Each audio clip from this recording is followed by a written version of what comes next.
Assalamualaikum class. My name is Mohammad Hashim Zia and you are watching first year intermediate maths lectures.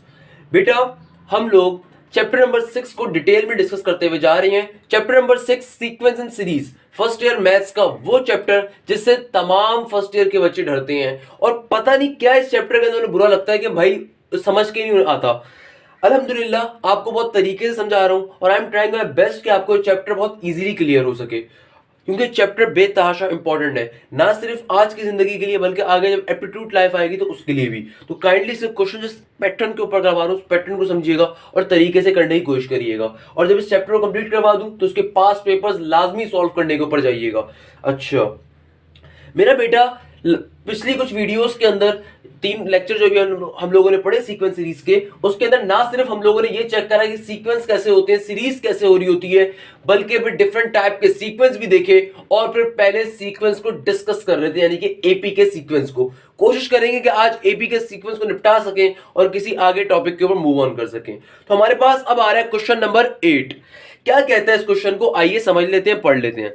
in an HP the 10th term is 35 and 34th term is 25 and the last term is 2. Find the number of terms. Sir बहुत मुश्किल question आ गया ये तो. अरे अल्लाह के बंदो question क्या कह रहा है पहले ये समझो. आई गेस अब इन 3 वीडियोस को देखने के बाद या फिर मेरी थोड़ी बहुत मेहनत करने के बाद या मेरा इतना गला सुखाने के बाद आप लोगों को क्वेश्चन थोड़ा बहुत समझना इंशाल्लाह सीक्वेंस सीरीज का आ चुका होगा. क्या कह रहे हैं इस क्वेश्चन के अंदर, बात किस सीरीज सीक्वेंस की कर रहा है, एचपी के सीक्वेंस की. क्या कहता है कि एचपी के सीक्वेंस के अंदर उसकी 10वीं टर्म क्या है, 35 है और 34th टर्म क्या है, 25 के बराबर और लास्ट टर्म 2 के बराबर है. सही है, मान लिया एक टर्म ये है, ये है, ये है, ये है. निकालना क्या है, find the number of terms. क्या याद आ रहा है ऐसा क्वेश्चन एपी में हम लोग कर चुके हैं. कोई तीसरा या चौथा क्वेश्चन ऐसा था जो एपी के अंदर ही मैंने आपको करवाया था. मैं अगेन रिपीट कर देता हूं, बेटा बहुत मेहनत से पढ़ाता हूं तो बुक के सारे क्वेश्चंस आप लोगों के लिए प्रॉपर लेक्चर्स की फॉर्म में लिख के तभी आपको सॉल्व करवाता हूं ताकि आपको आइडिया हो सके कैसे करना है. क्लियर है भाई. ऐसा क्वेश्चन आप लोगों को मैं एपी में करवा चुका हूं, मगर ये क्वेश्चन एचपी का है और ये उस क्वेश्चन से ज्यादा इंपॉर्टेंट है क्योंकि डेटा एचपी के अंदर गिवन है.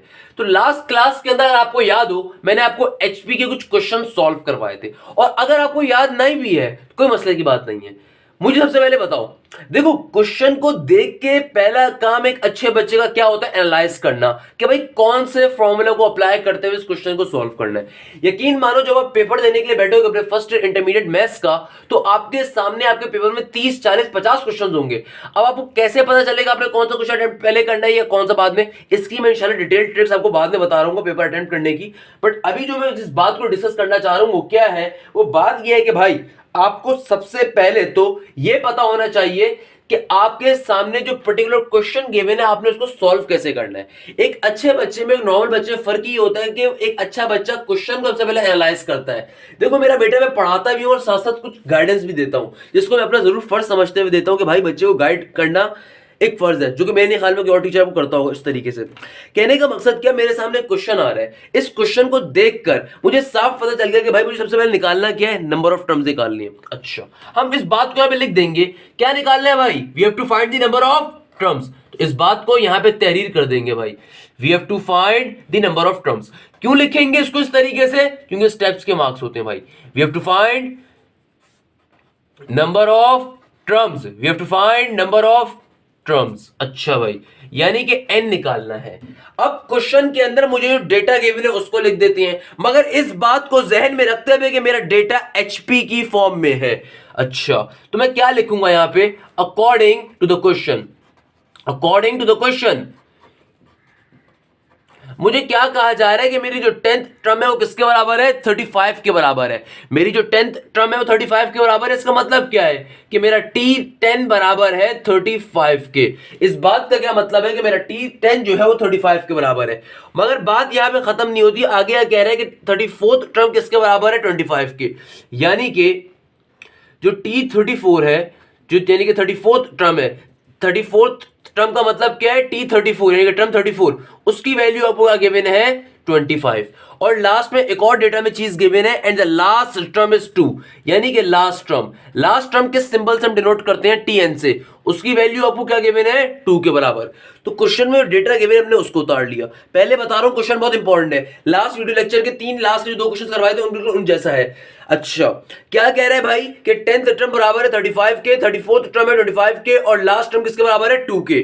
और क्या कहा उसने आपसे कि आपको डेटा जो है गिवन है किसमें गिवन है, एचपी के अंदर। ये पॉइंट बहुत इंपॉर्टेंट है। अच्छा अब अगर आप में से कोई बच्चा एवरेज पढ़ने वाला होगा वो बैठ के सोचेगा कि सर एचपी के तो फॉर्मूलाज क्या होते हैं, हमें तो याद ही नहीं आ रहे। अरे अल्लाह के बंदो, मैंने क्या बताया था पहली वीडियो लेक्चर के अंदर, सीक्वेंस को एक्सप्लेन कर रहा था कि एचपी का पर्टिकुलर कोई फॉर्मूला नहीं होता 99% टाइम्स, ये नॉर्मली एपी के पैटर्न के ऊपर ही सॉल्व होता है। तो अगर आपको एचपी के क्वेश्चन सॉल्व करने हैं तो अपने डेटा को पहले एपी में कन्वर्ट करें एंड देन एपी के फॉर्मूला यूज करें और लास्ट में उस डेटा को वापस चेंज कर दें एचपी के अंदर। मेरी ये बात समझ में आएगी, सब तमाम लोगों को आ रही होगी इंशाल्लाह, क्योंकि हमने लास्ट वीडियो लेक्चर के अंदर काफी मेहनत से इसको डिस्कस करा था। अच्छा अब देखो भाई, इस पर्टिकुलर क्वेश्चन के अंदर आपको नंबर ऑफ टर्म्स निकालनी है। क्या निकालनी है, नंबर ऑफ टर्म्स, और आपको डेटा गिवन है एचपी के अंदर। तो क्या करोगे, एक छोटी सी पॉइंट लिख दोगे यहां पे, as we know that HP is the reciprocal of AP, HP is the reciprocal of AP, HP is the reciprocal of AP, as we noted HP is the reciprocal of AP। ताकि क्या मकसद है, जो data है मैं उसको AP में convert कर सकूं और AP में कन्वर्ट करके तमाम वैल्यूज को निकाल लूं। तो भाई मुझे HP के अंदर 10th टर्म की क्या वैल्यू गिवन थी 35, तो ये वैल्यू AP में क्या हो जाएगी, रेसिप्रोकल, यानी कि HP के अंदर अगर T10 की वैल्यू थी 35 तो AP में क्या हो जाएगी भाई 1 डिवाइडेड बाय 35, क्या हो जाएगी 1 डिवाइडेड बाय 35। अच्छा क्या T10 को ओपन करने का मैंने आपको तरीका कोई सिखाया था? आई गेस आप बोलेंगे सर सिखाया था। T10 को एक और तरीके से लिखने का क्या तरीका है, इसके जनरल फॉर्मूले के अंदर यहाँ n आ रहा है वहां 10 डाल दो तो क्या हो जाएगा n-1, a प्लस n-1d होता है जनरल फॉर्मूला। T10 आ रहा है, n की जगह पे 10 डाल दो तो क्या बन जाएगी T10 की वैल्यू भाई a प्लस 9d, क्या बन जाएगी मेरा बेटा a plus 9d equal to के बाद क्या है 1 डिवाइडेड बाय 35। तो ये हमारी आ जाएगी इक्वेशन नंबर 1। ये क्या आ जाएगी मेरा बेटा, हमारी इक्वेशन नंबर 1। बात यहां पे खत्म नहीं होगी, अब सेकंड टर्म देखते हैं भाई। ये T34 की वैल्यू HP के अंदर क्या गिवन है आपको 25, ये टर्म 34 की वैल्यू आपको HP के अंदर क्या गिवन है बेटा 25। तो भाई हमें पता है कि अगर मुझे इस क्वेश्चन को सॉल्व करना है, HP के फॉर्मूलाज एग्जिस्ट नहीं करते, तो पहले तमाम डेटा को AB में कन्वर्ट कर देंगे और HP चूंकि रेसिप्रोकल होता है AP का, तो भाई HP के अंदर T34 की वैल्यू 25 है, तो भाई HP के अंदर अगर टर्म 34 की वैल्यू 25 है तो इसी T34 की वैल्यू AP के अंदर क्या होगी 1 डिवाइडेड बाय 25, क्या हो जाएगी 1 डिवाइडेड बाय 25। और T34 को एक और तरीके से हम कैसे लिख सकते हैं, A प्लस 33D, कैसे लिख सकते हैं मेरा बेटा A plus 33D equal to के बाद 1 divided by 25 into question number 2। अच्छा और फिर हमें एक लास्ट टर्म भी गिवन थी। ये लास्ट टर्म अगर मैं देखूं तो मुझे क्या गिवन है, Tn इज इक्वल टू 2। ये लास्ट टर्म की वैल्यू 2 मुझे किसमें गिवन है HP के अंदर, ये लास्ट टर्म की वैल्यू 2 मुझे किसमें गिवन है HP के अंदर। तो अगर मुझे इसको AP में कन्वर्ट करना है तो लास्ट टर्म की वैल्यू AP में क्या बन जाएगी, Tn is equal to half, क्या बन जाएगी Tn is equal to half. और इसको एक और तरीके से कैसे लिख सकता हूं, अगर Tn का फॉर्मूला खोल दूं क्या बन जाएगा A plus n-1 into D equal to half, और ये बन जाएगी इक्वेशन नंबर 3। बिल्कुल सेम पैटर्न पे सॉल्व करेंगे जैसे क्वेश्चन नंबर 3 सॉल्व करा था कि भाई आपको 2 टर्म्स दे रहे हैं और आपको तीसरे नंबर का नंबर ऑफ टर्म्स निकालनी है। इन 2 टर्म से इक्वेशन को बनाएंगे आगे पीछे कार्डन पीडी करके और यहां से a और d की वैल्यू निकाल लेंगे फर्स्ट इक्वेशन सेकंड इक्वेशन से, और उस a और d की वैल्यू को लाके इक्वेशन नंबर 3 में डालेंगे तो n की वैल्यू आ जाएगी। मगर इस क्वेश्चन का कॉन्सेप्ट क्या है कि यहां पे आपको डेटा किसमें गिवन था HP के अंदर। ये चीज इस क्वेश्चन को डिफिकल्ट बनाती है और बच्चों को मुश्किल क्रिएट करती है। तो भाई इस पर्टिकुलर क्वेश्चन का क्रैक वर्जन क्या है, ये इस पर्टिकुलर क्वेश्चन की शॉर्ट ट्रिक क्या है, ये इस पर्टिकुलर क्वेश्चन का कॉन्सेप्ट क्या है कि भाई इस क्वेश्चन के अंदर डेटा किसमें गिवन है आपको, एचपी के अंदर। तो आपको ये बात पता होनी चाहिए एक अच्छे बच्चे को, या वो बच्चा जिसको मार्क्स अच्छे लेने हैं मैथ्स के अंदर, कि एचपी जो होता है वो रेसिप्रोकल होता है एपी का। तो भाई आप कुछ भी खास नहीं करोगे, कोई न्यूटन की साइंस अप्लाई नहीं करनी, कोई फिजिक्स का फॉर्मूला अप्लाई नहीं करना, सिंपल तरीके से वर्डिंग शो करते हुए एग्जामिनर को बताओगे कि आपने जो डेटा दिया वो एचपी का था। चूंकि डेटा एचपी का है और एचपी के फॉर्मूलाज नहीं होते, और हमें पता है कि एचपी क्या है, रेसिप्रोकल ऑफ एपी है, तो आहिस्ता आहिस्ता करके इस डेटा को कन्वर्ट कर दोगे एपी के अंदर। कैसे भाई, ये T10 की वैल्यू 35 होती है एचपी के अंदर, एपी में क्या बन जाएगी 1 divide bye 35, and then T10 का फॉर्मूला खोल दोगे। 10th टर्म का फॉर्मूला क्या होगा, जनरल टर्म के अंदर n की जगह पर 10 डाल दो तो a प्लस 9d बन जाएगा। नहीं तो मैंने इसको याद करने की शॉर्ट ट्रिक बताई हुई है कि एक कम होता है हमेशा।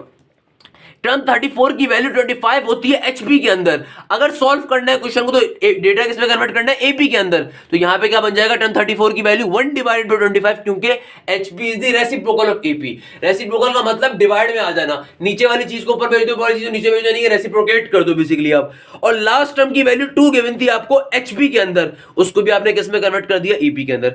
अब सिंपल तरीके से आगे का काम तो वही सेम है कि आप इक्वेशन 1 और 2 को साइमल्टेनियसली सॉल्व करेंगे और यहां से ए की वैल्यू को कैंसिल आउट करेंगे, एंड देन डी की वैल्यू को फाइंड आउट कर लेंगे।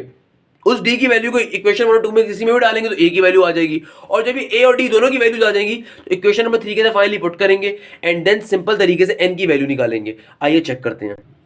तो भाई यहां पे लिख देंगे आपके पास क्या आ रही थी, इक्वेशन नंबर 1 ये रही, इक्वेशन नंबर 2 हमारे पास ये आ रही। तो भाई इन दोनों को साइमल्टेनियसली सॉल्व करना है। क्या करता हूं, साफ पता चल रहा है भाई ए सिंपल आ रहा है, तो सब्ट्रैक्ट करवा देते हैं इक्वेशन 1 से इक्वेशन नंबर 2। तो यहां पे लिख देंगे सब्ट्रैक्टिंग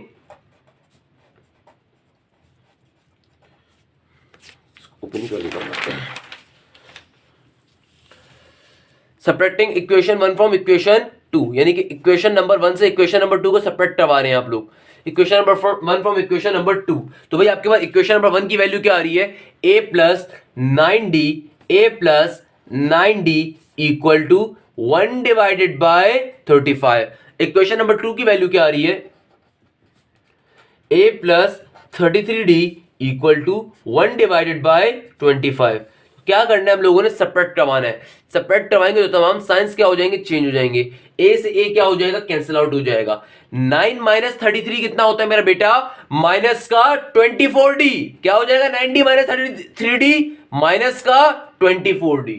अच्छा मेरा बेटा, आप कैलकुलेटर के अंदर सिंपल पुट करो 1 डिवाइड बाय 35, और नीचे चूंकि साइन चेंज हो चुका है माइनस का 1 डिवाइड बाय 25, यानी कि 135 में से 1 डिवाइड बाय 35 में से 125 को क्या करवा दो, जरा माइनस करवाओ और चेक करो आंसर क्या आ रहा होगा। आई गेस आपका आंसर आना चाहिए माइनस का 2 डिवाइडेड बाय 175। क्या आएगा भाई, माइनस का 2 डिवाइड बाय 175। मुझे एक बात बताओ, ये माइनस का 24 यहाँ पे डी से क्या हो रहा है मेरा बेटा, मल्टीप्लाई हो रहा है। जब इक्वल टू के दूसरी तरफ जाएगा तो क्या हो जाएगा, डिवाइड हो जाएगा। तो क्या बन जाएगी डी की वैल्यू, ये बन रही होगी आपके पास D is equal to minus का 2 डिवाइडेड बाय 175, और ये माइनस का 24 जो डी से यहां पे मल्टीप्लाई हो रहा था इक्वल टू के दूसरी तरफ जाके क्या हो जाएगा मेरा बेटा, डिवाइड हो जाएगा। क्या हो जाएगा मेरा बेटा, डिवाइड हो जाएगा। तो यहां पे आपके पास डी के लिए पर्टिकुलरली क्या फॉर्मूला बन रहा होगा, जब आप इनको वापस सेपरेट करवाओगे तो ये बन जाएगा डी की वैल्यू 1 डिवाइडेड बाय 2100। डी की वैल्यू क्या आ रही होगी भाई, 1 डिवाइडेड बाय 2100। अब जो भी आपके पास डी की वैल्यू आई, अच्छा मैं एक बात क्लियर कर देता हूं, बच्चा बड़ा कंफ्यूज होता है इस टाइप के भी, कुछ आंसर्स निकल के पेपर में आ जाए, वो कहते हैं कि शायद वो गलत सॉल्व कर रहे हैं। देखो मेरा बेटा, मैथ्स एक गेम की तरह है, अगर आपने अपने गेम्स के अंदर स्टेप सही रख रहे हो तो आप सक्सेसफुल होगे, और जो लेट होते हैं बट सक्सेसफुल लाजमी होंगे। Same goes for the maths. अगर आपको ऐसा लगता है कि भाई आपके आंसर्स गलत निकल के आ रहे हैं, या आपको लगता है कि आपके आंसर्स बहुत एक्स्ट्रा ऑर्डिनरी निकल कर आ रहे हैं, तो इसका एक आसान सा हल होता है। एक बार कोशिश करो अपने क्वेश्चन के ऊपर नजर मार लो कि आपने क्वेश्चन सही उतारा था, या आपने जो आंसर के अंदर वर्किंग कर रहे हो प्लस माइनस वगैरह सब सही लेते हुए जा रहे हो, और आपको इस 1 मिनट के दौरान कोई गलती ना दिखे, तो फिर अपने स्टेप्स वगैरह चेक कर लो कि आपने सारे स्टेप सही करे हुए, और स्टिल फिर अपने आप पे भरोसा रखो कि यार ये जो आंसर आ रहा है सही आ रहा है। बहुत बार बच्चे करते हैं, इस टाइप का आंसर निकल कर आएगा, कंफ्यूज हो गया, फिर तो क्वेश्चन ही काट देते हैं, या फिर कहते हैं कि यार आंसर गलत आ गया, पता नहीं क्या होगा, और एक प्रेशर में आ जाते हैं पेपर्स के अंदर। देखो मेरा बेटा, इंटरमीडिएट के पेपर्स के अंदर बच्चा एक बहुत प्रेशर के अंदर आता है, मुझे इसका बहुत अच्छे से आइडिया है। आप लोगों ने अपने आप को प्रेशराइज नहीं करना, वहां पे ये प्रेशर टैकल करना आपको आना चाहिए। इसको मैं वक्फन टाइम टू टाइम सिखाता रहता हूं, बट मैं स्टिल इसके ऊपर लास्ट में आपको बहुत डिटेल में और भी बताऊंगा। कहने का मकसद क्या है कि भाई बच्चा प्रेशर में आके अपना पेपर खराब करने पे जाता है। देखो अगर आप अपने स्टेप सही कर रहे हो, अगर आपका सॉल्यूशन सही है, तो अपने आप पे एतबार रखो। ऐसा नहीं कि भाई आपने गलती करी हो फिर भी अपने एतबार रख के बैठे हुए, सर ने कहा था एतबार रखना है, तो भाई एतबार ऐसे ही रखना है। एतबार ऐसे रखना है कि एक बार अपने क्वेश्चन को चेक कर लो, चेक करने के बाद अगर गलती नहीं दिखती तो एक बार लास्ट में भी रिव्यू जरूर कर लेना। बट नॉर्मली अगर आपने स्टेप्स वगैरह सही करे हुए हैं तो हमेशा आपका आंसर सही आएगा, चाहे वो जैसे भी आ रहा हो सकता है उसका आंसर ही ऐसे बन रहा हो। अब इस टाइप का आंसर आता है ना पेपर के, बच्चा कंफ्यूज होता है, सर ये ऐसा आंसर आ गया, तो इससे कोई फर्क नहीं पड़ता। क्लियर है भाई? अब देखो हमारे पास डी की वैल्यू क्या आ गई, 1/2100। अब जो भी डी की वैल्यू है उसको उठा के इक्वेशन 1 और इक्वेशन नंबर 2 में अपलोड कर देंगे भाई। तो यहां पे लिख देंगे इस बात को प्रॉपर लिखेंगे, putting value of d, putting value of d in equation number 1, putting value of d in equation number 1। तो जब मैं d की वैल्यू मेरा बेटा इक्वेशन नंबर 1 में अपलोड करूंगा तो क्या हो जाएगा, इक्वेशन नंबर 1 क्या थी, ये रही, तो यहां पे d की वैल्यू को अपलोड कर देना है भाई। तो क्या हो जाएगा, a प्लस 9 और d की जगह पे क्या आ जाएगा, d की value, that will be 1/2100 equal to 1/35। सही है भाई? तो फिर क्या हो जाएगा, सिंपल तरीके से 9 यहां पे 1 से मल्टीप्लाई हो जाएगा, और ये पूरी की पूरी टर्म जो यहां पे प्लस हो रही है इक्वल टू के दूसरी तरफ जाके क्या हो जाएगी मेरा बेटा, माइनस हो जाएगी। ये पूरी की पूरी टर्म यहां पर जो प्लस हो रही है इक्वल टू के दूसरी तरफ जाके क्या हो जाएगी भाई, माइनस हो जाएगी। तो a की वैल्यू हमारे पास क्या आ रही होगी, 1/35 माइनस का 9/2100। तो a की वैल्यू क्या आ रही होगी भाई, इसको जब आप कैलकुलेटर के ऊपर सॉल्व करेंगे तो इंशाल्लाह ये आपके पास आनी चाहिए 17/700 होगा, 17/700 होगी मोस्ट प्रोबेबली। आपके पास साइंटिफिक कैलकुलेटर अलाउ होंगे तो आप 1/35 माइनस का 9/2100 करेंगे तो a की वैल्यू आपके पास क्या आ रही होगी भाई, 17/700। तो इस क्वेश्चन के अंदर हम लोगों ने क्या निकाल लिया, d और a। अगर आप में से किसी के जहन में आ रहा है कि सर ये क्वेश्चन आपने हमें करने को क्यों नहीं दिया, उसके पीछे एक लॉजिक है, रीजन है, जो मैं भी आपको आखिर में समझाऊंगा, इसलिए मैंने क्वेश्चन प्रॉपर्ली खुद करवा दिया। हालांकि क्वेश्चन बहुत ईजी था, बेसिक कॉन्सेप्ट आपको देने के बाद चाहता तो आपको दे सकता था। अच्छा, आप लोगों ने क्या करा, आपको एचपी का डेटा गिवन था, आपने उसको सिंपल तरीके से एपी में कन्वर्ट कर दिया। तो भाई अब क्या करेंगे सर, अब क्या रह गया हमारे पास मेरा बेटा, बस अब क्वेश्चन कंप्लीट हो गया, फिनिश होने वाला है। हमने एचपी का डेटा को पहले एपी में कन्वर्ट करा, एपी के फॉर्मूलाज अप्लाई करते हुए सिंपल तरीके से ए और डी की वैल्यू निकाल ली। अब मुझे निकालना क्या था, हमें ओरिजिनली इस क्वेश्चन में क्या फाइंड करना है भाई, वो आपके जहन में होना चाहिए। हमें ओरिजिनली इस क्वेश्चन के अंदर नंबर ऑफ टर्म्स निकालनी है। क्या निकालना है बेटा, ओरिजिनली इस क्वेश्चन के अंदर नंबर ऑफ टर्म्स, और हमें 3 इक्वेशन बन रही थी भाई। एक बन रही थी 10th टर्म की, एक थी 34th टर्म की, और एक थी लास्ट टर्म की। हमने तमाम के तमाम डेटा को एबी में कन्वर्ट करता है रेसिप्रोकल करके, ये बात बहुत इंपॉर्टेंट है। और फिर ए और डी की वैल्यूज को फाइंड कर लिया। अब मैं इस ए और डी की वैल्यू को इक्वेशन नंबर 3 में डालने वाला हूं, जो कि लास्ट टर्म की इक्वेशन है हमारे पास, और वहां से ताकि हमारे पास क्या आ जाए बेटा, एन की वैल्यू आ जाए। मैंने जो ए और डी हम लोगों ने निकाला इक्वेशन नंबर 1 और 2 से, उसको उठा के किस में अपलोड करेंगे, इक्वेशन नंबर 3 के अंदर, लास्ट टर्म वाली इक्वेशन के अंदर, ताकि यहां से हमारे पास क्या आ जाए बेटा, नंबर ऑफ टर्म्स आ जाए। अच्छा भाई, तो इस बात को यहां पे लिख देंगे, तहरीर कर देंगे, पुटिंग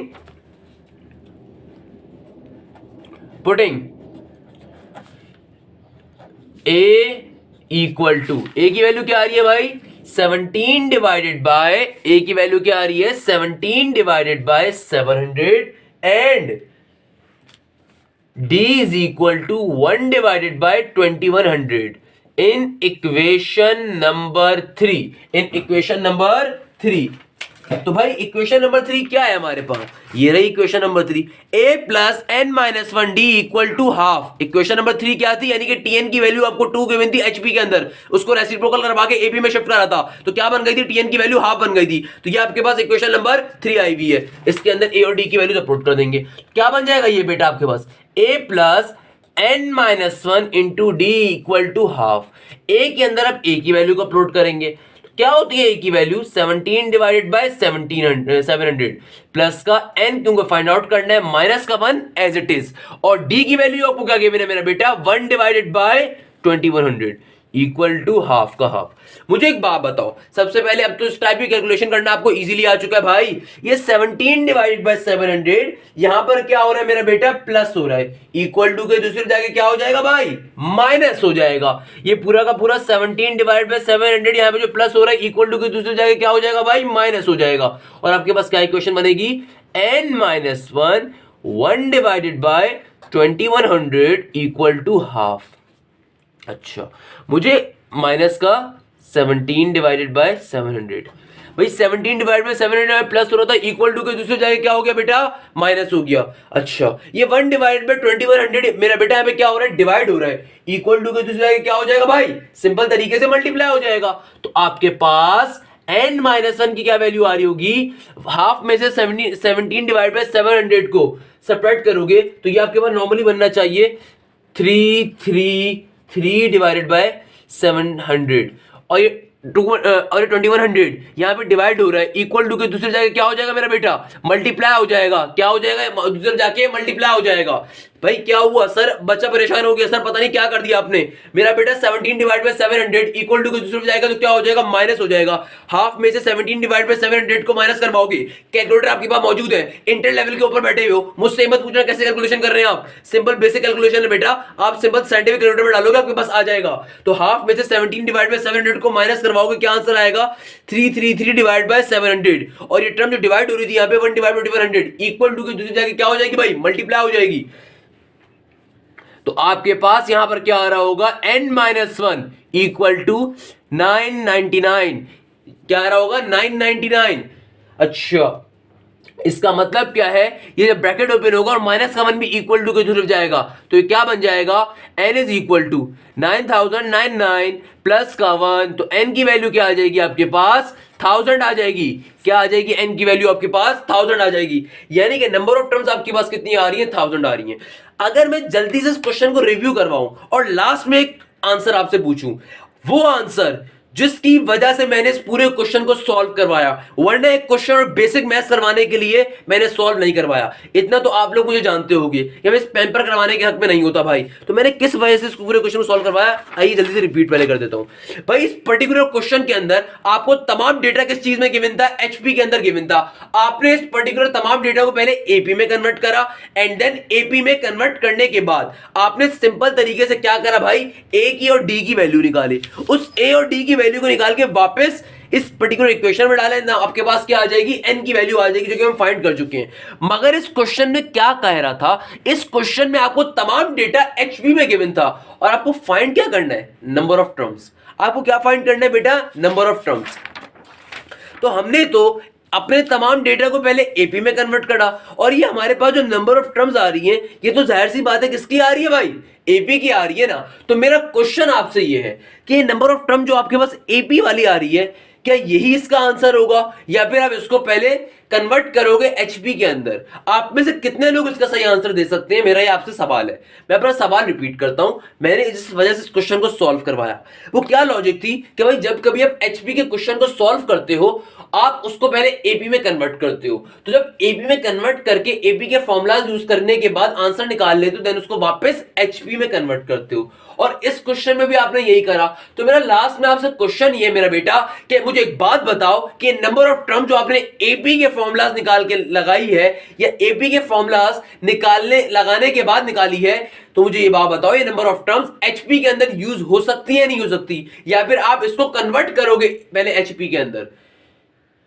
आई गेस आप लोगों ने अपना सवाल सुनने के बाद सोच भी लिया होगा। तो देखो मेरा बेटा, आप में से जितने लोगों ने सोचा कि सर इसको जो है ना पहले हम एचपी में कन्वर्ट करेंगे, पहले इसका रेसिप्रोकल लेंगे, यानी कि 1 डिवाइड बाय 1000 करेंगे, तो अल्लाह के बंदो, अकल के अंधो, अगर आप मेरा लेक्चर तरीके से सुन रहे थे तो ये लेक्चर के अंदर से कहीं बात ही नहीं थी, ये बेसिक कॉमन नॉलेज की बात है। मुझे एक बात बताओ कि एक कमरे में अगर 4 लोग हैं, एक कमरे में अगर 4 लोग और बाहर कोई बंदा पूछता है कि भाई अंदर कितने बंदे हैं, आप बोलोगे 4 हैं। अब वो 4 बंदे सोफे पे बैठे हो, बेड पे बैठे हो उल्टे लटके हुए हो या सीधे लेटे हुए हो या सर से बाहर निकाल के बैठे हुए हो, कुछ भी कर रहे हो, इन अदर वर्ड्स कहने का मकसद क्या है, कमरे में 4 बंदे हो, 4 बंदे हाथ में रहेंगे।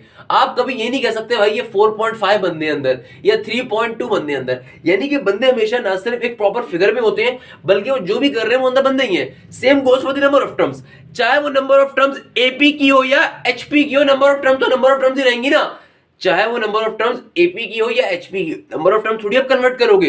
ये जो आपके पास एन का आंसर आया ये डायरेक्टली आंसर आ जाएगा एचपी का भी, क्योंकि नंबर ऑफ टर्म्स एचपी के लिए भी तो उतनी ही रहेंगी भाई। कहने का मकसद क्या है, अगर एपी के अंदर ये नंबर ऑफ टर्म्स आई हैं तो भाई एचपी के अंदर भी तो यही नंबर ऑफ टर्म्स होंगी, क्योंकि टर्म्स तो वही हैं, सिर्फ वो इधर एपी के अंदर या एचपी की सीक्वेंस अलग बना रही हैं। मगर अगर 10 टर्म्स थी एपी के अंदर तो क्या वो 10 टर्म्स 11 हो जाएंगी एचपी के अंदर? जी नहीं बेटा। आपको मैंने क्या कहा, एचपी क्या होता है, रेसिप्रोकल होता है एपी, तो भाई वो तो एक उल्टा या टेढ़ा है ना। अगर 10 टर्म्स है एचपी के अंदर, जाहिर सी बात है 10 ही होंगी भाई एपी के अंदर, या अगर एपी के अंदर 20 टर्म्स थी तो उनका रेसिप्रोकल एचपी होगा, ये तो अलग टॉपिक है। मगर कहने का मकसद क्या है, अगर 20 टर्म है एपी के अंदर तो भाई एचपी में 20 ही टर्म्स होंगी, यानी कि नंबर ऑफ टर्म एक वाहिद क्वांटिटी होता है इधर एचपी या एपी के अंदर, जो कि चेंज नहीं होता। तो तभी मैंने इस क्वेश्चन को सॉल्व करवाया अपने पास से या खुद से, कि आपको यह आइडिया हो सके। कहने का मकसद क्या है, अगर मैं दोबारा जल्दी से इस क्वेश्चन को रिव्यू करवा दूं कि भाई आपको डेटा गिवन है एचपी के अंदर, कभी भी हो आपको कोई भी चीज मांगी भी हो तो आप हमेशा उसको कन्वर्ट करवाओगे, चाहे वो वैल्यू ऑफ डी हो चाहे वो वैल्यू ऑफ ए हो, आप इन तमाम चीजों को रेसिप्रोकेट करने के बाद एचपी के आंसर निकालोगे, चाहे ए की वैल्यू हो चाहे डी की वैल्यू हो या फिर चाहे कोई पर्टिकुलर टर्म हो, आपको कभी भी गिवन होंगे एचपी के अंदर, तो एबी में सॉल्व करने के लिए हमेशा रेसिप्रोकल होगा, सिवाय इस एन के। ये एन चूंकि दोनों तरफ सेम रहेगा, चाहे एपी हो या एचपी हो या जीपी हो, हमेशा इस एन की वैल्यू सेम रहेगी। अगर 4 टर्म्स है एपी के अंदर तो 4 ही होंगी फिर एचपी के अंदर, अगर 4 है एचपी के अंदर तो 4 ही होंगी एपी के अंदर। कहने का मकसद क्या है, आप कोई और क्वांटिटी निकाल रहे हो एचपी या एपी की तरफ से, वो तो ऑब्वियसली रेसिप्रोकल होगी, चाहे वो ए हो चाहे वो डी हो या चाहे वो कोई पर्टिकुलर टर्म हो, मगर नंबर ऑफ टर्म्स हमेशा सेम रहेंगी एचपी और एपी की। क्योंकि बड़ी कॉमन सी बात है ना भाई, अगर कोई मुझसे पूछता है कितने भाई हो, मैं बोलता हूं 3 भाई हैं, देन मुझसे मेरे बड़े वाले भाई से कोई पूछता है भाई कितने भाई हो, वो भी बोलेगा 3 भाई हैं, मेरे बीच वाले भाई से कोई पूछता है कितने भाई हो, वो भी बोलेगा 3 है। ऐसा तो नहीं हो सकता ना मैं बोलूं कि भाई हम 4 भाई हैं हालांकि 3 हो, या बड़ा वाला बोल दे भाई हम 6 भाई हैं हालांकि 3 हो। कहने का मकसद क्या है, ये चाहे एपी हो या एचपी हो नंबर ऑफ टर्म सेम रहेंगी, सिर्फ ए डी पर्टिकुलर टर्म आपके पास रेसिप्रोकल होती है, क्योंकि एपी होता है रेसिप्रोकल ऑफ एचपी। तो कभी भी एचपी का क्वेश्चन गिवन हो, सिंपल तरीके उसको रेसिप्रोकेट करवाओगे एपी के अंदर, अपनी तमाम रिक्वायर्ड वैल्यूज को निकालोगे एंड देन उसको वहां पर रेसिप्रोकल करवा दोगे एचपी के अंदर, जो आपके रिक्वायर्ड आंसर होंगे, सिवाय नंबर ऑफ टर्म्स, क्योंकि नंबर ऑफ टर्म्स दोनों तरफ सेम ही रहेंगी। आई गेस ये क्वेश्चन मैंने बहुत डिटेल में समझा दिया, क्योंकि क्वेश्चन नंबर 8 एक बहुत इंपॉर्टेंट क्वेश्चन था आपके पास। क्लियर है भाई? अच्छा बेटा, अब हमारे पास आता है question number 9।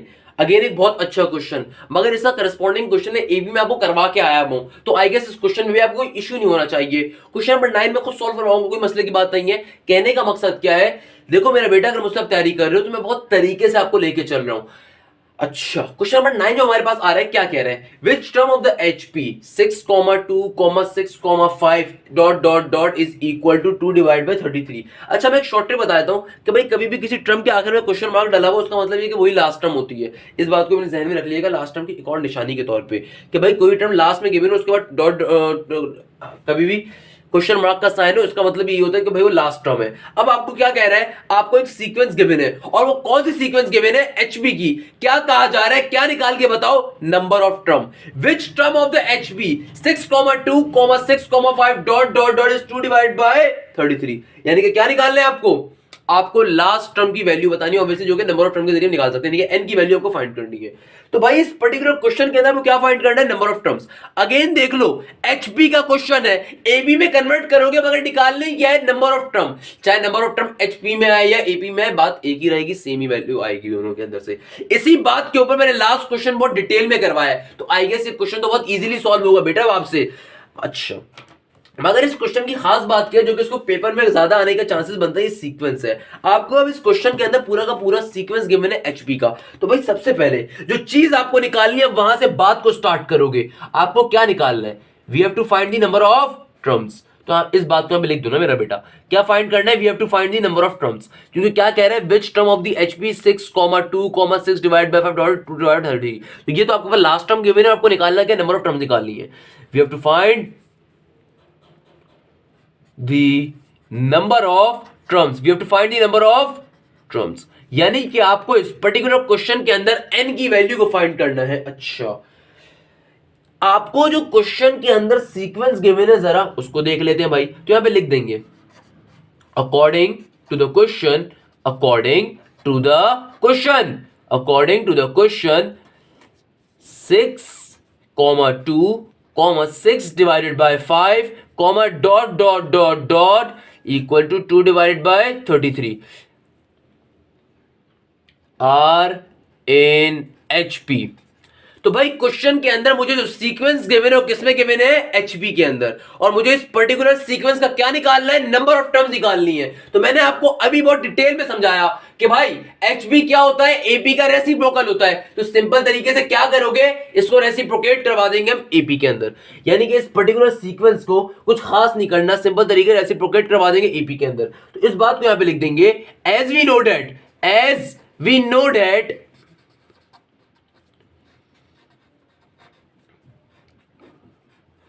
HP is the reciprocal of AP. HP is the reciprocal of AP. HP is the reciprocal of AP. HP is the reciprocal of AP. As we know that HP is the reciprocal of AP. अच्छा, तो क्या करेंगे भाई, इस पूरे के पूरे sequence को एबी में कन्वर्ट कर देंगे। ये जो पूरा सीक्वेंस आ रहा है किसमें गिवन है आपको, एचपी में गिवन है, तो इसको एबी में कैसे कन्वर्ट करेंगे भाई, 1 डिवाइडेड बाय 6 हो जाएगा। रेसिप्रोकल होता है, रेसिप्रोकल का मतलब ऊपर नीचे शिफ्ट कर दो भाई, 2 ऊपर गिवन है तो क्या हो जाएगा, 1 डिवाइड बाय 2 हो जाएगा। ये 6/5 गिवन है, रेसिप्रोकल होके क्या बन जाएगा भाई, 5 divided by 6 comma dot dot dot. और ये लास्ट टर्म आपको, ये जो लास्ट टर्म आपको गिवन है एचपी के अंदर क्या गिवन है, 2 डिवाइड बाय 33। एपी चूंकि उसका रेसिप्रोकल होता है तो क्या बन जाएगी ये 33 डिवाइड बाय 2, क्या बन जाएगी भाई 33 डिवाइड बाय 2। अच्छा, अब तो भाई सिंपल चीज है ना, अब तो बेसिक सी चीज आ गई। अब तो सीक्वेंस एपी के अंदर आ गया तो एपी के फॉर्मुलास को यूज करोगे सिंपल तरीके से। कैसे यूज करोगे एपी के फॉर्मुलास को मेरा बेटा, भाई सीक्वेंस बन गया आपके पास। अब सीक्वेंस जब बन चुका है आपके पास तो आपको पता है पहली टर्म आपके पास क्या होती है, ए। तो ए की वैल्यू क्या आ जाएगी, 1 डिवाइड बाय 6। अच्छा, आपको पता है लास्ट चीज है, आपको पता है लास्ट टर्म क्या होती है, टीएन होती है। क्या होती है मेरा बेटा लास्ट टर्म आपके पास, टीएन। क्या वैल्यू गिवन है उसकी, 33 डिवाइड बाय 2।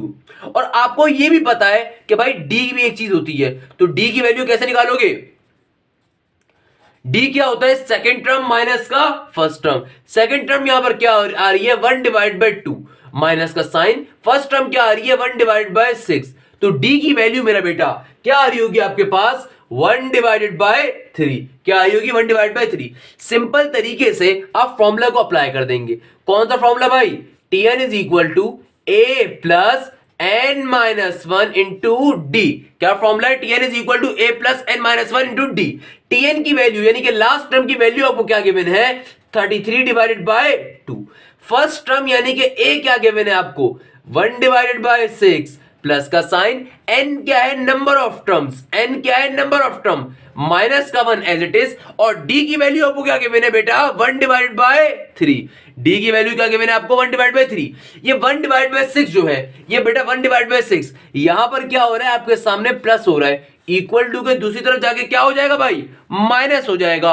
क्या हो जाएगा भाई, माइनस हो जाएगा। तो क्या लिखोगे यहां पर, 33 डिवाइड बाय 2 माइनस का 1 डिवाइड बाय 6 इक्वल टू के बाद n माइनस 1 इंटू डी यानी कि 1 डिवाइड बाय 3। तो मेरा बेटा 33 डिवाइड बाय 2 माइनस का 1 डिवाइड बाय 6 किसके बराबर होगा भाई, 33 डिवाइड बाय 2 माइनस का 1 डिवाइड बाय 6 किसके बराबर होगा, 49 डिवाइडेड बाय 3। और इक्वल टू के बाद क्या आ जाएगा, n माइनस 1 इंटू 1/3। ये 1/3 यहां पे क्या हो रहा है मेरा बेटा, डिवाइड हो रहा है। ये 3 जो यहां पे डिवाइड हो रहा है, इक्वल टू के दूसरी तरफ जाएगा तो क्या हो जाएगा भाई, मल्टीप्लाई। तो इसको मैं यहां पे कहीं शो करवा देता हूं ताकि आपको क्लियर रहे, पेन का कलर चेंज करके। भाई यहां पर तो मौजूद क्या है, 49 डिवाइड बाय 3 तो एज इट इज मौजूद है, और ये 3 जो यहां पे डिवाइड हो रहा था इक्वल टू के दूसरी जाएगा क्या हो जाएगा भाई, मल्टीप्लाई। और यहाँ पे इक्वल टू के दूसरी तरफ क्या मौजूद है, n-1। तो मेरा बेटा 3 से 3 कैंसिल आउट हो गया, तो आपके पास n-1 की वैल्यू क्या आ रही होगी, 49 के बराबर। और जब माइनस का 1 इक्वल टू के दूसरी तरफ जाएगा तो n की वैल्यू क्या आ जाएगी, 50। n की वैल्यू क्या आ जाएगी भाई, 50।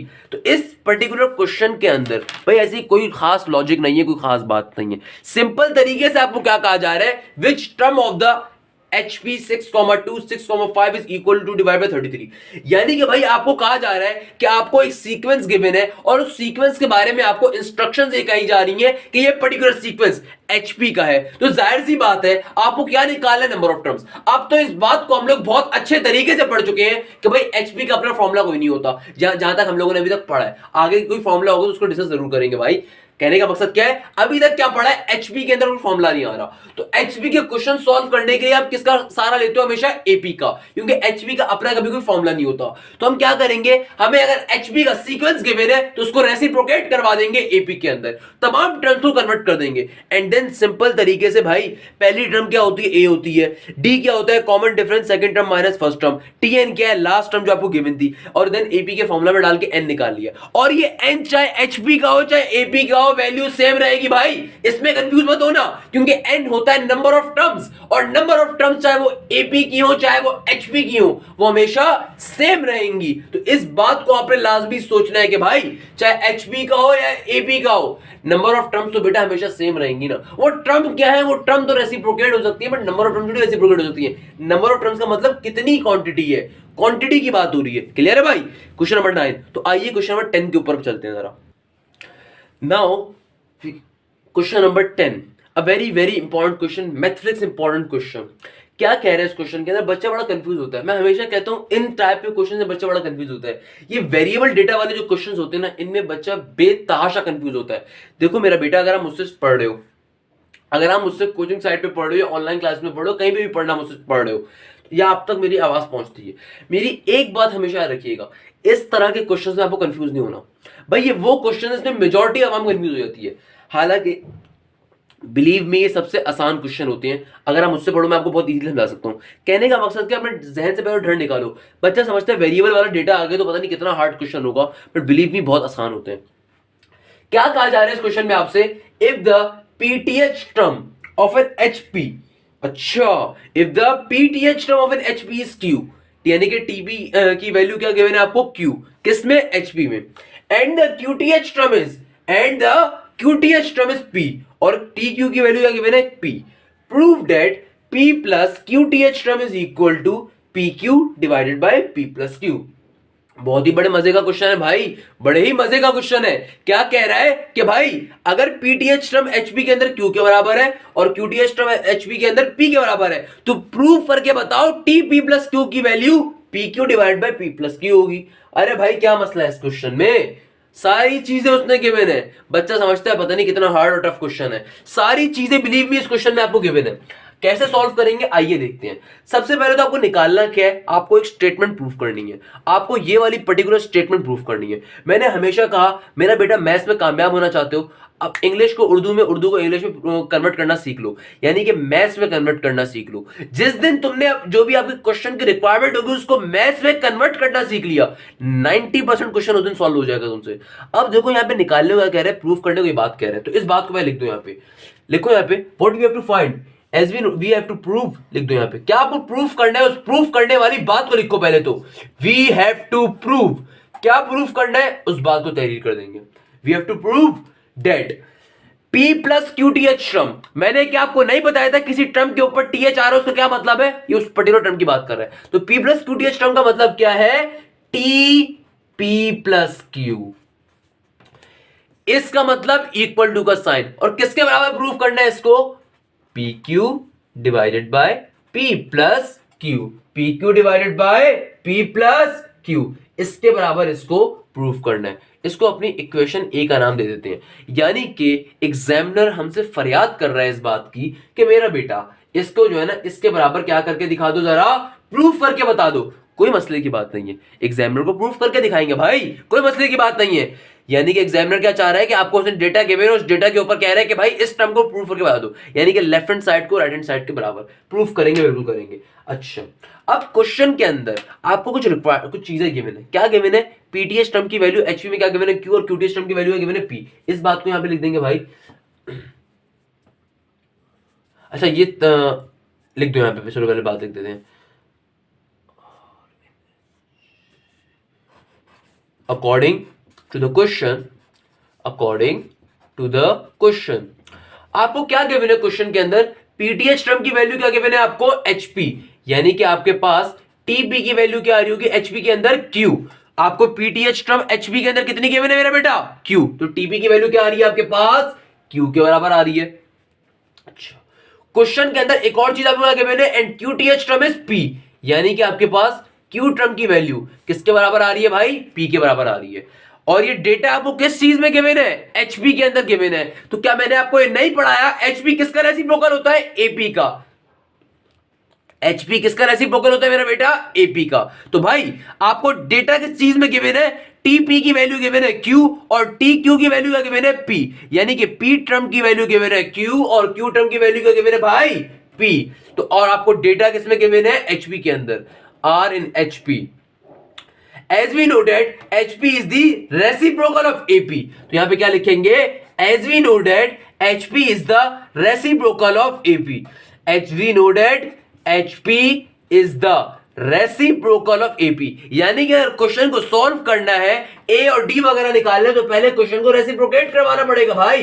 क्वेश्चन जब एक बार रेसिप्रोकेट हो जाएगा तो सिंपल तरीके से क्या हो जाएगा? हमारा आंसर इस पर्टिकुलर फॉर्म में आ जाएगा। As we know that HP is the reciprocal of AP. सही है भाई। क्वेश्चन का डेटा मुझे किसमें गिवन है? एचपी की फॉर्म में गिवन है, और जाहिर सी बात है जो मुझे टर्म गिवन होगी प्रूफ करने वाली, ये भी एचपी की फॉर्म में होगी। ये तो बहुत कॉमन सी बात है भाई।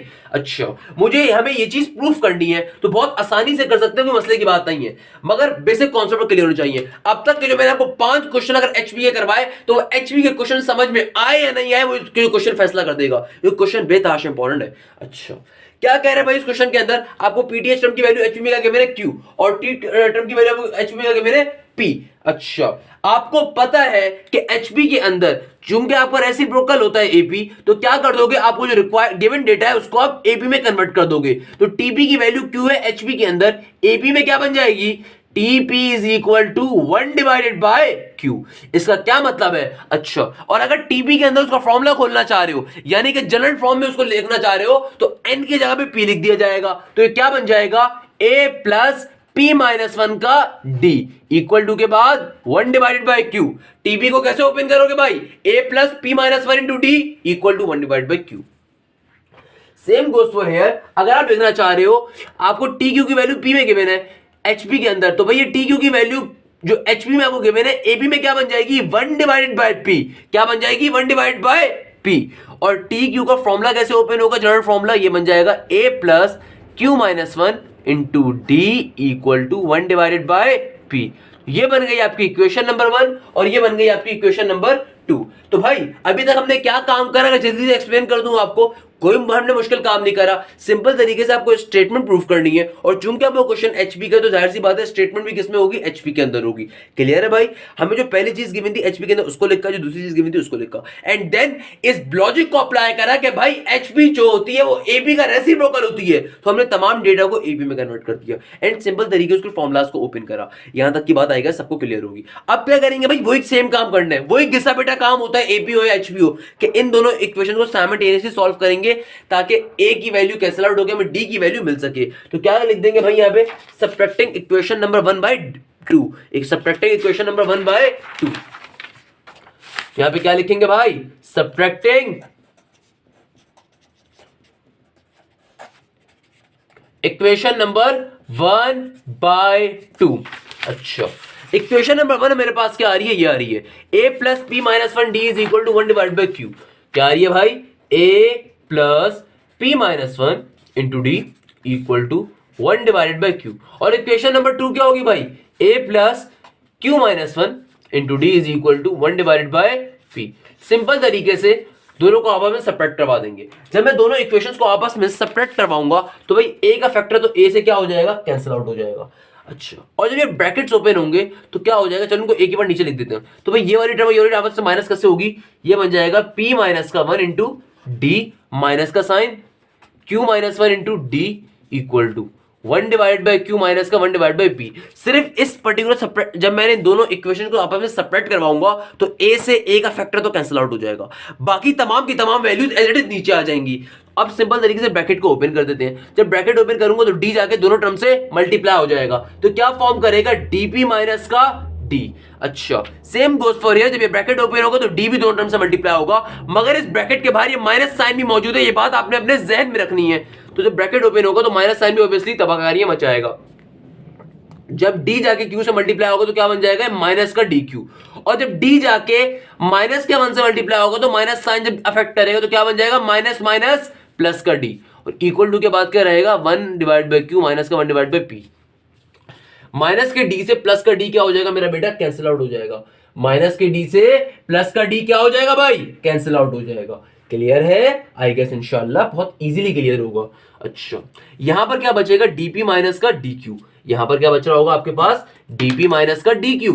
सिंपल तरीके से क्या बचा भाई, dp माइनस का dq इक्वल टू के बाद क्या आ रहा होगा, 1 अपॉन क्यू माइनस का 1 अपॉन पी।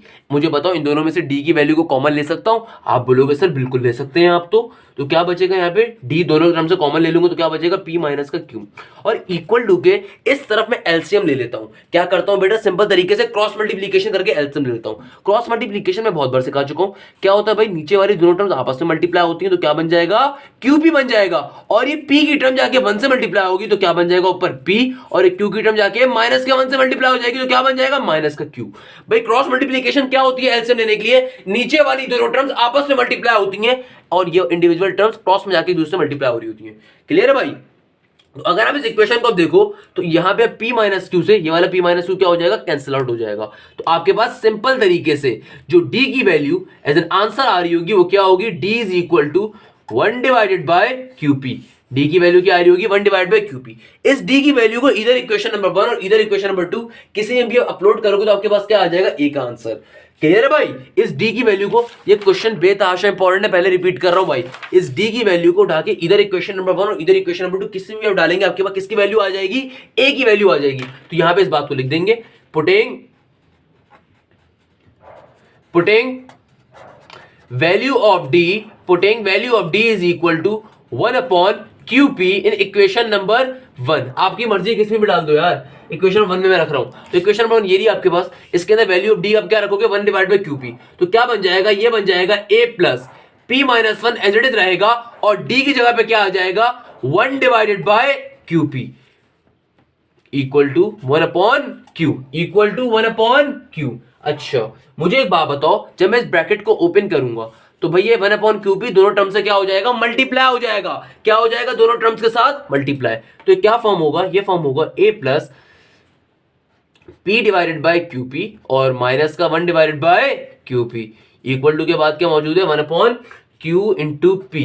यही सिंपल से 1 अपॉन Q मौजूद है ना भाई, 1 अपॉन Q मौजूद है इक्वल टू की दूसरी तरफ। सही है। अच्छा, अब मुझे एक बात बताओ, क्या इस ऊपर वाले p से नीचे वाले p को मैं क्या कर सकता हूं, कैंसिल आउट। बिल्कुल सिंपल सी बात है भाई। अच्छा, मैंने यहाँ पे कोई गलत मतलब मैंने कोई मुश्किल मैथ नहीं कर रहा, सिंपल तरीके से d की वैल्यू को उठाके इक्वेशन नंबर 1 में अपलोड कर दिया। जब मैं इक्वेशन नंबर 1 में इस चीज को अपलोड कर दूंगा तो मुझे साफ तौर पर दिख रहा है कि भाई मैंने ब्रैकेट्स को ओपन करा, ये 1 अपॉन QP जो है मल्टीप्लाई करवा दिया दोनों टर्म के साथ। तो सिंपल तरीके से जो term cancel out cancel out कर दिया। अब मैं तमाम टर्म्स को इक्वल टू के दूसरी तरफ शिफ्ट कर देता हूं, तो भाई ये क्या बन जाएगा, ये बन जाएगा a equal to 1 upon Q minus का ये 1 अपॉन Q माइनस का 1 अपॉन Q, क्योंकि पॉजिटिव का 1 अपॉन Q, P से P कैंसिल आउट हो गया तो क्या बचेगा भाई, P से P कैंसिल आउट हो गया तो क्या बचेगा, पॉजिटिव का 1 अपॉन Q, और पॉजिटिव का 1 अपॉन Q जब इक्वल टू के दूसरी तरफ जाएगा तो क्या बन जाएगा, माइनस का 1 अपॉन Q, और ये माइनस का 1 अपॉन QP जब इक्वल टू के दूसरी जाएगा तो क्या बन जाएगा, प्लस का 1 अपॉन QP। तो 1 अपॉन Q से 1 अपॉन Q कैंसिल आउट। तो a की वैल्यू भी क्या आ रही होगी आपके पास, a की वैल्यू भी आपके पास इत्तेफाक से 1 अपॉन QP ही आनी चाहिए। क्या आ रही होगी, ए की वैल्यू भी 1 डिवाइड बाय क्यूपी। यानी कि आपने इस क्वेश्चन को सॉल्व करने के लिए क्या निकाल लिया, डी और ए की वैल्यू इसको फाइंड कर लिया। यहां पे अभी हमारा आधा पार्ट कंप्लीट हुआ है। ये क्वेश्चन डिटेल में भी आया हुआ है और शॉर्ट में भी आया हुआ है, पहले रिपीट कर रहा हूं। इस क्वेश्चन में ऐसा कुछ भी इंपॉर्टेंट नहीं है। अगर मैं जल्दी से रिव्यू करूं कि हमारा 90% क्वेश्चन सॉल्व हो चुका है, मेरा पढ़ाने का तरीका ये कि अगर मुझे लगता है कि भाई कहीं बच्चा कंफ्यूज ना हो रहा हो, मैं दोबारा जल्दी से रिपीट करवा देता हूं। तो भाई अगर आप में से किसी को कंफ्यूजन हो रही है इस क्वेश्चन के अंदर, तो मैं रिपीट इसलिए कर रहा हूं कि क्वेश्चन बेतहाशा इंपॉर्टेंट है। इस क्वेश्चन में ऐसा कुछ भी मुश्किल नहीं है। मैं तमाम स्टेप्स को दोबारा रिपीट कर दूं ताकि आपको समझ में आए। भाई देखो आपको क्या कह रहे हैं, आपको कह रहे हैं कि एचपी के अंदर एक टर्म पीटी है, उसकी वैल्यू क्या है क्यू, और एक टर्म क्यू है, उसकी वैल्यू क्या है पी। एचपी के अंदर आपको प्रूफ क्या करना है, P plus Q D H term is equal to P Q divide by P plus Q. जाहिर सी बात है, तमाम डेटा अगर एचपी का, तो ये टर्म भी किसके अंदर प्रूफ करनी है, एचपी के अंदर ही करनी है। और आपको डेटा भी एचपी का गिवन है। तो आप सबसे पहला काम क्या करोगे, अपने स्टेप्स को शो करते हुए जो भी आपको एचपी का डेटा गिवन है उसको लिख दोगे। लिखने के बाद अपने तमाम डेटा को आप किसमें कन्वर्ट करोगे, एपी के अंदर कन्वर्ट करोगे। कैसे कन्वर्ट करोगे, ये बात आपको बहुत अच्छे से पता है कि भाई एचपी चूंकि एपी का रेसिप्रोकल होती है, तो आप इजीली इसको कन्वर्ट कर लोगे। कन्वर्ट करने के बाद अब बारी बारी वही घिसा पिटा स्टेप करोगे, ए और डी को निकालना। अब बच्चा इस क्वेश्चन में इसलिए कंफ्यूज होता है, कहता है सर वेरिएबल डेटा है, सर मैं डर जाऊंगा, सर मुझे खौफनाक ख्वाब आएंगे। अल्लाह के बंदे, वेरिएबल डेटा तुमने क्या मुश्किल वाले क्वेश्चंस नहीं करे, आई गेस तुमने मुश्किल वाले क्वेश्चंस करे हुए हैं। जब मैंने इतने मुश्किल कैलकुलेशन वाले क्वेश्चंस करवाए हुए हैं, तो भाई वेरिएबल डेटा देख के इतना खौफजदा क्यों होते हो, मुझे आज तक ये बात समझ में नहीं आई। सिंपल तरीके से असल में बच्चा जो है ना, ये वेरिएबल देख देख के डर रहा होता है। यकीन मानो वेरिएबल को सॉल्व करना सबसे मजे का काम होता है। सिंपल तरीके से दोनों इक्वेशन को सब्ट्रैक्ट करवाओगे, ए की वैल्यू कैंसिल आउट हो गई, आपने तमाम फिगर्स को नीचे उतार के रख दिया, ब्रैकेट्स को ओपन करा, ब्रैकेट्स ओपन करने के ऊपर तमाम टर्म्स को मल्टीप्लाई करवाया। बेसिक स्टेप्स आपके पास अगर है ना, सब चीज सही करते हुए जाओगे। सिंपल तरीके जो चीज कैंसिल आउट होगी कैंसिल आउट करोगे, तमाम टर्म्स को इक्वल टू की सेट करोगे, और जो चीज कैंसिल आउट हो रही है उसको कैंसिल आउट करोगे। यहाँ पे आपने क्रॉस मल्टीप्लिकेशन भी करी है, तो आपके पास डी की वैल्यू आ जाएगी 1 क्यूपी। आपके पास जो भी डी की वैल्यू आएगी उसको उड़ा के इक्वेशन में 2 में से किसी में भी अपलोड करोगे। अपलोड करने के ऊपर आपको ए की वैल्यू भी मिल जाएगी। इस ब्रैकेट को ओपन करोगे तो ये वाली टर्म जाके दोनों टर्म से मल्टीप्लाई होगी, पी से पी कैंसिल आउट हो जाएगा, तमाम टर्म्स को इक्वल टू शिफ्ट करोगे, पॉजिटिव 1 क्यू से नेगेटिव 1 कैंसिल आउट हो जाएगा, और आपके पास ए की वैल्यू भी क्या आ रही होगी 1 क्यूपी। तो यहां तक के स्टेप के अंदर हम लोगों ने क्या करा, जो मेरा गिवन डेटा था उस गिवन डेटा को पहले हमने एपी में कन्वर्ट करा, और एपी में कन्वर्ट करने के बाद हमने ए और डी की वैल्यूज को फाइंड कर लिया। बट मुझे ए और डी की वैल्यूज इस क्वेश्चन में नहीं चाहिए बेटा। तो सर चाहिए क्या फिर आपको, मेरा बेटा इस क्वेश्चन के अंदर आपको ए और डी की वैल्यू नहीं निकालनी थी, आपको तो ये चीज प्रूफ करनी है भाई। अभी तो हमने वो काम स्टार्ट भी नहीं करा, तभी तो ये क्वेश्चन इंपॉर्टेंट है। आपने तो पहले अभी गिवन डेटा को पहले एबी में कन्वर्ट करा, और कन्वर्ट करके ए और डी की वैल्यूज को भी फाइंड करा है। अभी तो आपको जो चीज प्रूफ करनी है उसको भी फाइंड करना है। अच्छा देखो बेटा, प्रूफ डेटा क्वेश्चन हम बेतहाशा कर चुके हैं अपनी जिंदगी के अंदर। एक लेफ्ट हैंड साइड है, राइट हैंड साइड है। जाहिर सी बात है मुश्किल वाली साइड को सेलेक्ट करना होता है, तो हम कौन सी साइड को सेलेक्ट करेंगे, अब इक्वेशन नंबर ए के अंदर से लेफ्ट हैंड साइड को, क्योंकि अभी प्रूफ करना है। पहला काम क्या था, ए और डी को फाइंड करना, वो हम इजीली फाइंड कर चुके हैं। चूंकि डिटेल क्वेश्चन है, 8 से 7 मार्क्स के पेपर में लाजमी पूछा जाता है, और एक बहुत अच्छा क्वेश्चन है। पहले रिपीट कर रहा हूं, हमारे एपी एचपी के टॉपिक का पहला डिटेल क्वेश्चन हम अभी कर रहे हैं सीक्वेंस सीरीज के, और इसके आगे तो इंशाल्लाह बेताशा भी कर ही होंगे। अच्छा तो भाई अब आपने क्या करना है, अभी लिख दो कि पहले प्यारे तरीके से, now from equation number A से हम टी पी प्लस क्यू वाली साइड को सेलेक्ट कर लेंगे। कौन सी साइड को, टी पी प्लस क्यू वाली साइड को। यानी कि आपसे ये प्रूफ करने के लिए कहा था ना, आपसे इस क्वेश्चन में क्या कहा था कि prove that P plus Q term is equal to P Q divided P plus Q, और ये टर्म एचपी के अंदर नहीं, आपने इस बात को ध्यान में रख लेना है, क्योंकि डेटा तमाम एचपी का गिवन था आपको। अच्छा हमें इस साइड को प्रूफ करना है इसके बराबर, तो हमने इक्वेशन नंबर ए से एक मुश्किल वाली साइड को सेलेक्ट कर लिया।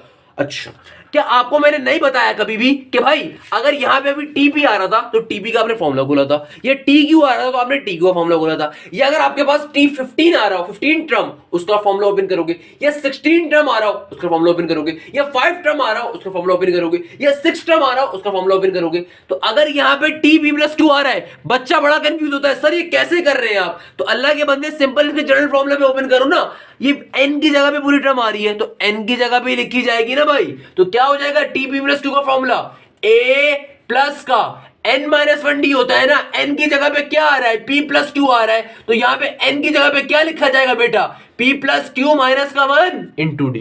क्लियर है भाई, बच्चा ये बातें समझने बड़ा मसला करता है। अबे भाई मैं तो बहुत स्टेप के साथ पढ़ा रहा होता हूं, बहुत छोटी छोटी बातों को भी पॉइंट आउट करता हूं। अगर n की जगह पे t15 होता है तो क्या करते हो, 15 minus 1d a plus 14d, बड़े मजे से मुझे कहते हो, जवाब देते हो। तो भाई अगर टीपी आ जाए या टी क्यू आ जाए तो एन की जगह पे आर है, एन की जगह पे पी डाल दो, एन की जगह पे क्यू डाल दो। तो अगर एन की जगह पे पी प्लस क्यू आ रहा है तो एन की जगह पे पी प्लस क्यू आ जाएगा। तो क्या बन जाएगा formula T P plus Q का, A plus P plus Q minus का 1 इंटू डी। अब यहां पे जो आपके पास ए और डी आ रहा है ना, उसकी वैल्यू फाइंड करी हुई हम लोगों ने पहले से, बिल्कुल करी हुई है सर। क्या थी डी की वैल्यू 1 अपॉन क्यू पी, क्या थी ए की वैल्यू 1 अपॉन क्यू पी। तो भाई ए के अंदर ए का फॉर्मूला ओपन कर दो, ए का फॉर्मूला क्या है 1 divided by Q P, plus का साइन, ये p प्लस क्यू माइनस का 1 एज इट इज रहेगा। और d का फॉर्मूला भी क्या था इत्तेफाक से, d का आंसर भी हम लोगों ने क्या निकाला था 1 डिवाइड बाय क्यूपी। अच्छा क्या था भाई 1 डिवाइड बाय क्यूपी। सिंपल तरीके से ब्रैकेट को ओपन करो। मुझे एक बात बताओ, जब ये ब्रैकेट ओपन होगा ये 1 डिवाइड बाय क्यूपी तमाम की तमाम टर्म से क्या हो जाएगा, मल्टीप्लाई होगा। तो ये क्या फॉर्म कर रहा होगा 1 डिवाइडेड बाय क्यूपी प्लस का साइन, ये 1 अपॉन क्यूपी जब तीनों टर्म से मल्टीप्लाई होगा तो क्या बन जाएगा p ओवर क्यूपी प्लस का साइन। फिर ये q से जब पूरी टर्म मल्टीप्लाई होगी 1 अपॉन क्यूपी, जब q से मल्टीप्लाई होगा तो क्या बन जाएगा q divided by 1 upon q divide by QP. और जब माइनस के 1 से मल्टीप्लाई होगा तो क्या बन जाएगा माइनस का 1 अपॉन क्यूपी। मुझे साफ दिख रहा है इस इक्वेशन के अंदर पॉजिटिव का 1 अपॉन क्यूपी नेगेटिव के 1 अपॉन क्यूपी से क्या हो जाएगा भाई, कैंसिल आउट हो जाएगा। और यहां पे क्या हो रहा है, यहां पे दो टर्म्स ऐड हो रही हैं मोहब्बत के साथ, प्यार के साथ। क्या आपको ये बात नहीं पता आपकी बेसिक मैथ्स के अंदर कि अगर नीचे वाली टर्म दोनों टर्म्स की सेम हो या उनका एलसीएम कंप्लीट हुआ हो, या अगर दो टर्म्स का एलसीएम सेम हो तो नीचे वाली टर्म एक ही बार लिखी जाती है, नीचे वाली टर्म एक ही बार लिखी जाती है और ऊपर वाली दोनों टर्म्स आपस में ऐड हो जाती हैं। क्या हमने ये बात आज तक कभी नहीं पढ़ी? आई गेस पढ़ी भी होगी। क्लास 5 क्लास 7 की मैथ्स आपसे क्या कहती है, कोई दो टर्म्स कभी ऐड हो रही हो और अगर नीचे वाली टर्म या नीचे वाला एलसीएम उनका सेम हो तो वो एलसीएम एक ही बार लिखा जाता है और ऊपर वाली टर्म्स आपस में क्या हो जाती है, ऐड हो जाती हैं। सर बट हमें तो इसका उलट चीज प्रूफ करनी थी, आपने तो ये आंसर निकाल के दिखा दिया। अब जब मैं ये आंसर यहां पे डब्बा बनाऊंगा तो आप में से बहुत से बच्चे बोलेंगे सर हमें तो प्रूफ करना था टी पी प्लस क्यू की value P Q divide by P plus Q. आपने तो सर ये p plus Q divide by Q P निकाल दिया, सर आपने तो उलट निकाल दिया। मेरा बेटा ये उल्टा आंसर इसलिए आया है क्योंकि आपने एपी के फॉर्मूला यूज करते हुए निकाला है। चूंकि HP की टर्म रेसिप्रोकल होती है AP, तो लास्ट में आप रिजल्ट लिखोगे, लास्ट में आप जब रिजल्ट लिखोगे तो इस बात को मेंशन करोगे the TP plus Q term या P plus QTH term in HP is equal to QP divided by P plus Q। तो आप इस बात को मेंशन करोगे अपने रिजल्ट के अंदर कि भाई since HP is the reciprocal of AP, so P plus QTH term equal to QP divided by P plus Q, and hence we have proved this thing। कि भाई ये क्वेश्चन बेतहाशा इंपॉर्टेंट था, मैंने बहुत तरीके से करवाया। एक एक स्टेप देखो बेटा शो करता हूं आपको, एक एक स्टेप इसीलिए शो करता हूं अगर किसी बच्चे को कंफ्यूजन हो, कंफ्यूजन दूर हो सके। भाई सिंपल तरीके से आपको डेटा गिवन था HP के अंदर, जो चीज प्रूफ करनी थी ऑब्वियसली वो भी किसमें गिवन होगी, HP के अंदर। बच्चा बड़ा परेशान होता है सर इसके बारे में तो नहीं लिखा हुआ था, सर जो चीज प्रूफ करनी है वो HP की है। तो अल्लाह के बंदे अगर तुम्हारे घर के अंदर तुम्हारे भाइयों की बात हो रही होगी तो जाहिर सी बात है किसके भाई होंगे, तुम्हारे अब्बा के बेटे ही होंगे ना। ऐसा ही नहीं हो सकता वो गली वाले लाला साहब के बेटे होंगे, ऐसे तो पॉसिबल नहीं है ना भाई। अगर तुम्हारे घर में तुम्हारे भाई बहन है तो तुम्हारे वाले साहब की औलाद ही है, तो ऐसा तो नहीं सकता ना किसी और मतलब किसी और बंदे के रिश्तेदार होंगे, तुम्हारे अपने ही होंगे भाई। वो कहने का मकसद क्या है, अगर डेटा आपको HP का गिवन है तो जाहिर सी बात है जो आपकी टर्म्स होंगी वो HP बेस्ड होंगी। तो अगर आपको इस पर्टिकुलर क्वेश्चन के अंदर कोई चीज प्रूफ करने को कही हुई थी तो जाहिर सी बात है वो किसकी होगी भाई, HP की होगी। तो इस क्वेश्चन के अंदर हमने इसी लॉजिक को यूज करा कि भाई सबसे पहले जो आपको गिवन टर्म्स थी आपने उनको AP में कन्वर्ट कर दिया। AP में कन्वर्ट करने के बाद सिंपल तरीके से A और D की वैल्यू को फाइंड करा, A और D की वैल्यू को फाइंड करा, एंड देन जब A और D की वैल्यूज आ गई देन जो चीज प्रूफ करनी थी उसके ऊपर गए और सिंपल तरीके से P प्लस क्यू वाली साइड को हमने सेलेक्ट करा। सेलेक्ट करने के बाद A के अंदर A की वैल्यू डाली, Q में Q की वैल्यू डाली, सिंपल ब्रैकेट को ओपन करा, काटम पीटी करी और हमारे पास AP के अंदर TP प्लस Q का आंसर आ गया। ये जो आंसर आया किसमें आया, AP के अंदर। तो टर्म को हमने क्या कर दिया, रेसिप्रोकल कर दिया, तो आंसर किसमें आ गया, HP के अंदर। यहां पे हमारा पर्टिकुलरली AP और HP का जनरल फॉर्मूला से टॉपिक कंप्लीट होता है। यहां पे आज जो हमने 10 क्वेश्चंस कंप्लीट करे इन 3 वीडियो लेक्चर्स के अंदर, इसके अंदर हमारा एक बहुत बड़ा टॉपिक कंप्लीट हो गया। मैं आपको पहले रिपीट कर रहा हूं, देखो मेरा बेटा आपको लग रहा होगा शायद मैं आपकी बुक से नहीं पढ़ा रहा, बट बिलीव मी जब आपने बुक खोल कर भी देखोगे या पास पेपर्स देखोगे, मैं आपको रिकमेंड करूंगा बुक मत खोल कर देखना, नहीं तो कंफ्यूज हो जाओगे। बुक में बेतहाशा उल्टे सीधे आपको टॉपिक्स कहीं से मिल रहे होंगे। तो मैंने आपकी आसानी के लिए तमाम क्वेश्चंस को कंपाइल करके जिस टॉपिक का जो क्वेश्चन इस पूरे चैप्टर में जिस भी एक्सरसाइज करना था मैंने वो ढूंढ के निकाला हुआ आपके लिए। तो मैं उस टॉपिक वाइज आपको लेकर चल रहा हूं। मैं कभी भी इस टॉपिक को या इस चैप्टर को बुक वाइज नहीं पढ़ाता, क्योंकि मुझे पता है बुक के अंदर कंफ्यूजन बहुत होगी। वैसे भी हमारी सिंध बोर्ड की माशाल्लाह किताबें ही बहुत हसीन है, तो उसके ऊपर जाना खैर अलग ही बात है। बट कहने का मकसद क्या है, मैंने आपकी आसानी के लिए हर टॉपिक के क्वेश्चन पूरे चैप्टर से निकाल के रखे हुए हैं। तो मेरा पढ़ाने का तरीका ये कि भाई मैं टॉपिक कवर करवाऊंगा उसके तमाम क्वेश्चन। तो आज जो हमने क्वेश्चन कंप्लीट करा है, कौन सा कंप्लीट करा है, टॉपिक एचपी और एपी के जर्नल टर्म्स का। इंशाल्लाह नेक्स्ट वीडियो लेक्चर के अंदर हम जीबी के ऊपर जाएंगे। बट कहने का मकसद क्या, आपके पास बेसिक पॉइंट्स आपके क्लियर होने चाहिए। अगर क्लियर नहीं होते तो काइंडली मुझसे पूछो। कहने का मकसद क्या, आपकी बेसिक किसी चीज में गलती नहीं होनी चाहिए भाई। क्या है एपी, कैसे एपी को सॉल्व करना है, मैं आपको रिकमेंड करूंगा इन वीडियो लेक्चर्स को देखने के बाद काइंडली ज्यादा से ज्यादा सॉल्व करें। जितना ज्यादा आप सॉल्व कर सकेंगे, प्रैक्टिस करेंगे, उतना ही होगा।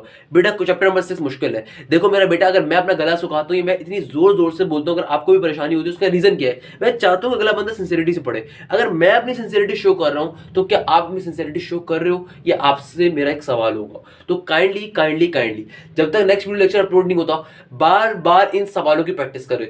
देखो मेरा बेटा, चैप्टर नंबर 6 मुश्किल चैप्टर है। यकीन मानो मैं एप्टीट्यूड का टीचर हूँ अल्हम्दुलिल्लाह। कहने का मकसद क्या है, वहां पे जब मैं एप्टीट्यूड की टीचिंग कर रहा होता हूं, मैं डिफरेंट इंस्टीट्यूट्स वगैरह के अंदर पर्सनली, वहां तक में बच्चों को चैप्टर अच्छे तरीके से नहीं आता होता और बच्चे बड़ा कंफ्यूज होते हैं। अगर आपको यकीन नहीं आता, जाके मेरी चैनल के ऊपर जाके सीक्वेंस सीरीज की वीडियो चेक कर लेना, उसके ऊपर रिव्यूज भी देखना लोगों के। कहने का मकसद क्या है कि भाई बच्चों को बहुत कंफ्यूजन होती है चैप्टर्स के अंदर। क्यों? उसकी मेन रीजन क्या है कि भाई बच्चे ने इंटर में नहीं पढ़ा होता। तो मैं आपकी इंटर से बेस बनाते हुए जा रहा हूं ताकि आपको आगे मुश्किल ना हो। तो मेरा आपसे इतना एक मौदबाना गुजारिश होगी कि भाई काइंडली अब खुद से बैठ के पढ़ो। जितना ज्यादा इनको बैठ के प्रैक्टिस करोगे इन क्वेश्चंस की जो मैंने करवाए हुए, बहुत इजीली करोगे। अच्छा, एंड देन जब मैं इस चैप्टर को कंप्लीट करवा दूं, देन काइंडली पास पेपर जरूर सॉल्व करिएगा। आपके जहन में बेसिक पॉइंट्स क्लियर होने चाहिए कि भाई एचपी को जो रेसिप्रोकल होता है एपी का, एपी के अंदर कैसे फॉर्मुलास यूज करना है, एचपी में कैसे फॉर्मुलास यूज करना है। या फिर आपको ये बात पता होनी चाहिए कि आपका जो भी क्वेश्चन है एचपी के अंदर, उसमें क्या क्या टर्म आप चेंज कर सकते हो। फॉर एग्जाम्पल टर्म्स की वैल्यूज जो होंगी वो रेसिप्रोकल हो जाएंगी, ए की वैल्यू होगी वो रेसिप्रोकल हो जाएगी, डी होगा वो रेसिप्रोकल हो सकता है, मगर एन जो होता है नंबर ऑफ टर्म्स, वो दोनों में सेम रहेगी, चाहे एपी का क्वेश्चन हो चाहे एचपी का क्वेश्चन हो। तो आपको छोटे छोटे पॉइंट्स जो मैं थ्रू आउट दिस लेक्चर्स के अंदर बताता रहा हूँ, गाइड करता रहा हूँ, पता होने चाहिए। इसी बात पे इस वीडियो को एंड करेंगे। जज़ाकल्लाह, thank you so much. Hashim Zia signing of.